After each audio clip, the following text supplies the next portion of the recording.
Microsoft's latest Activision acquisition defense. What if Call of Duty sucked? It could happen, you know. It could. So what they say, while Call of Duty is one of a number of popular franchises, its success over time is not guaranteed. Relevance with gamers is earned or lost with every release.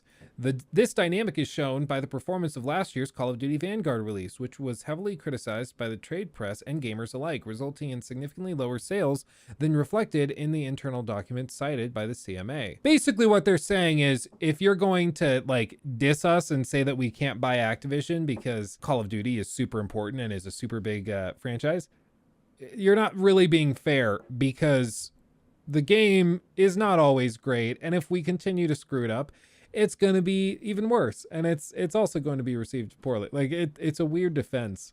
But again, they're just trying to pull out whatever they can to say that Sony's being unrealistic and is being kind of honestly, let's be real. Even if you're a Sony pony, Sony is looking really, really desperate right now. Like this is just a bad look.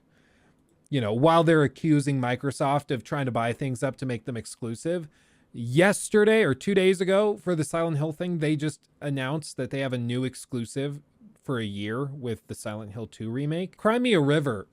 You know, they're like, if you're going to try to be holier than thou, you have to be able to withstand even a little bit of investigation, and they can't manage it. So I just hope that Microsoft hires some crazy lawyers to get this thing across the finish line, because again, it's easy for us to feel like Microsoft is like right up there with Sony, but on paper with the numbers, Sony is like doing 2 to 3 times the business that Microsoft is in gaming. So it's going to change eventually, but Microsoft is technically the underdog in all of this. Sony's strategy of kicking and screaming about exclusives like children is an interesting PR move. Well, their fans seem like unwilling to criticize them for it. And it's like I said the other day, if they can, the whole issue with having like an oligopoly where you have a few like big groups that are controlling everything is that they corner the market and then they raise prices to capitalize on that market control. That's what Sony is saying Microsoft will do. They're buying Activision and Call of Duty and all of this. They're going to corner that section of the market, and then they can raise prices on all of that. So like there will be a new edition of Game Pass where it's an extra $5 a month to get the Call of Duty whatever pass that gives you all of the Call of Duty games. And so it's an extra $5 a month if you want that. And then they corner the market and they can raise prices on it. But the thing is, Sony's already doing that. So for Sony to come out and say, no, Xbox, they're the bad guys because they want to do this thing where they take things and then raise prices. It's like, guys, Sony, you raised prices to $70 for AAA releases. You made it so it's not included in your monthly subscription plan that you do offer, which would be directly analogous to Xbox.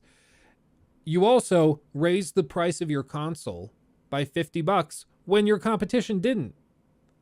But you know people are going to still buy it because they want a PS5.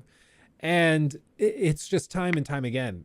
I think surely the review board should be able to see they're not acting in great faith. You know, they're do as I say, not as I do, basically. And that's just not very compelling. I mean, Game Pass right now is an absolute bargain, so I would absolutely pay more for AAA releases. Well, Brandon, that's kind of where I'm at. I'm like, Game Pass is an insanely good value proposition. You know, I'm sure they will eventually get to the point where they offer additional packages where it's something like, okay, we're going to tweak it. So Elder Scrolls 6, if you want like the early access pass for Game Pass, you can buy it for 3 months at a time, and it's an extra $10 or it's an extra $15 every 3 months if you want the early access pass to be able to play all of those games on Game Pass day one. Everybody else has to wait like a month or something.